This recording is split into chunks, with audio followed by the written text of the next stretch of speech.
Super star Rajinikanth தொடர்ந்து பிஸியாக படங்களில் நடிச்சிட்டு வராரு. அவரோட நடிப்பில் தற்போது தர்மன் படம் ரெடி ஆகிட்டு வருது.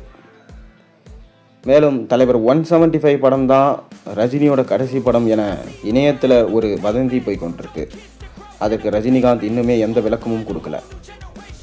மேலும் அஜித் குமார் அவர்கள் தற்போது மீண்டும் ஆதிக் ரவிச்சந்திரனோட இயக்கத்தில் தானே அந்த படத்தை ப்ரொடக்ஷன் பண்ண போகிறதா சொல்லப்படுது. கார் ரேசிங்கில் பிஸியாக இருக்கும் அஜித் குமார் படங்களில் அவ்வளவா கவனம் செலுத்தலை.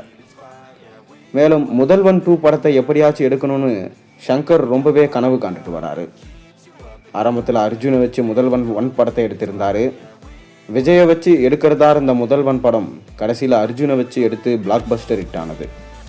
அதே போல் முதல்வன் பட பாணியிலே விஜயும் முதலமைச்சர் ஆகிட்டார்.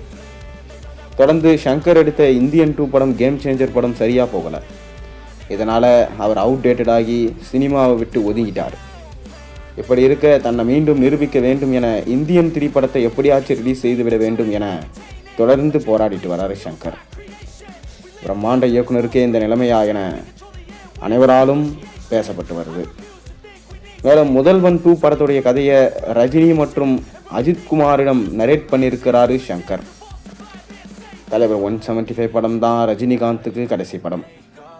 மேலும் அஜித் குமாருமே இன்னும் ஓரிரு படங்களில் தான் கான்சன்ட்ரேஷன் பண்ணுவார் என செய்திகள் வெளியாகியிருக்கு. விஜயுமே படத்தில் நடிப்பதை நிறுத்திட்டு இப்போ சிஎம் ஆயிட்டாரு. இப்படி இருக்க முதல்வன் 2 படத்தை ரஜினியும் அஜித்தையும் வச்சு பிரம்மாண்டமான ஒரு படமாக எடுக்கலாம் என திட்டமிட்டு இருக்கிறாராம் சங்கர்.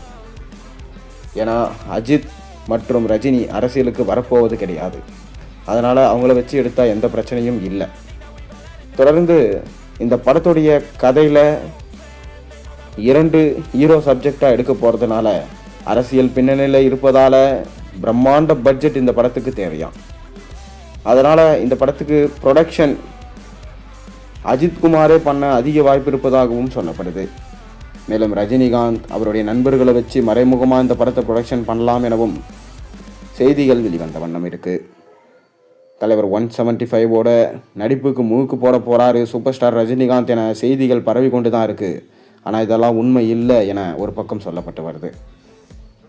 இப்போ தர்மன் படத்தில் பிஸியாக இருக்கும் சூப்பர் ஸ்டார் ரஜினிகாந்துக்கு ஜெயிலர் 2 படம் இந்த வருஷம் அக்டோபர் 15 ரிலீஸ் ஆக போகுது. அதைத் தொடர்ந்து தலைவர் 174 ரஜினி மற்றும் கமல்ஹாசன் இருவரும் இணைந்து நடிக்க போகிறாங்க. பொறுத்திருந்து பார்ப்போம். நீங்கள் என்ன நினைக்கிறீங்க? உங்கள் கருத்துக்களை மறக்காமல் கீழே கமெண்ட்டில் சொல்லுங்கள். மேலும் சேனலில் போடுற ஒரு வீடியோஸ் பிடிச்சினா மறக்காமல் சேனலுக்கு சப்ஸ்கிரைப் பண்ணி லைக் பண்ணுங்கள், பெல் ஐக்கானை ப்ரெஸ் பண்ணுங்கள், மேலும் ஹைப் பண்ணுங்கள். அப்போ தான் நான் போடுற வீடியோஸ் எல்லாம் உங்களுக்கு நோட்டிஃபிகேஷனாக வந்து சேரும்.